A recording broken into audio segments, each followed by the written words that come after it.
Hello guys, welcome back to our blog. ఈరోజు video వచ్చేసి మనమైతే ఒక గేమ్ అయితే ఆడదాం. ఏం గేమ్ అని చూస్తున్నారా?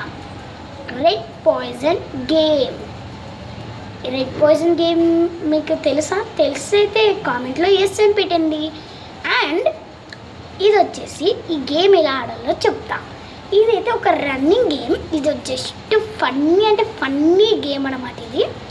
ఇది హారర్ గేమ్ ఏం కాదు. రెడ్ పాయిజన్ అంటే హారర్ అనుకుంటారు, ఇది హారర్ కాదు.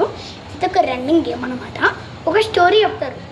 దాంట్లో ఎప్పుడైతే రెడ్ పాయిజన్ వస్తుందో అప్పుడు అందరూ red poison red poison red poison అని ఉరకాలి. కానీ దీన్ని కూర్చొని కూడా ఆడవచ్చు.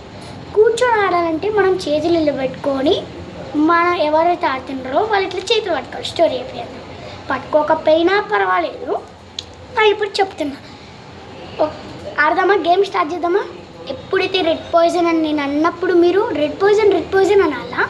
ఎవరైతే దీంట్లో అన్నారో వాళ్ళు కామెంట్లో నేను అన్నాను అని పెట్టండి. అంతే. అప్పుడు ఎవరైతే అనలేరో వాళ్ళు అవుట్. ఓకేనా? అవుట్ అంటే గేమ్లోంచి డిస్క్వాలిఫై. Okay, let's go. ఒక ఊర్లో ఒక నలుగురు ఉండేవాళ్ళు. వాళ్ళు రోజు స్కూల్కి వెళ్ళే వాళ్ళంట. అయితే ఆ స్కూల్లో ఎప్పుడు ఒక హర్రర్ ఇన్సిడెంట్ జరగాల్సిందే ఉంటుందంట. అయితే వాళ్ళు ఏంటో అని ఒక దగ్గర క్యాంటీన్కి వెళ్ళి చూస్తే ఎక్కడో వాళ్ళు దూరంలో దాచుకొని ఆ క్యాంటీన్లోనే దాచుకొని నవ్వుతూ వాళ్ళ రూపం అనేది చేంజ్ చేసుకుంటున్నారు. అయితే వీళ్ళు చూసి అమ్మా నడిచారంట. అయితే అప్పుడే ఆ దయ్యం చూసింది. అయితే వీళ్ళు భయపడి ఆ షటర్ అనేది క్లోజ్ చేసి వెళ్ళిపోయారు. నెక్స్ట్ డే వాళ్ళు క్యాంటీన్కి వచ్చినప్పుడు వాళ్ళు భయంతో ఉనుకుతూ వచ్చారు.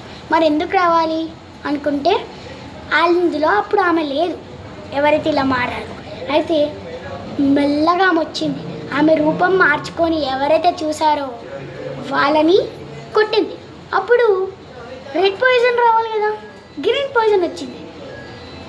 ఎవరైనా అవుట్ అయ్యారా? అవుట్ కాలేదు, అందరు గెలిచినట్టున్నారు కదా. రెడ్ పాయిజన్ అన్నాను. ఎవరైతే రెడ్ పాయిజన్ అన్నారో వాళ్ళు గెలిచినట్టు. ఓకేనా? Bye guys. ఈ వీడియో మీకు నచ్చినట్టయితే కామెంట్లో నేను గెలిచాను అని కామెంట్ చేయండి, అంటే నేను అన్నాను అని కామెంట్ చేయండి. ఓకేనా? బాయ్.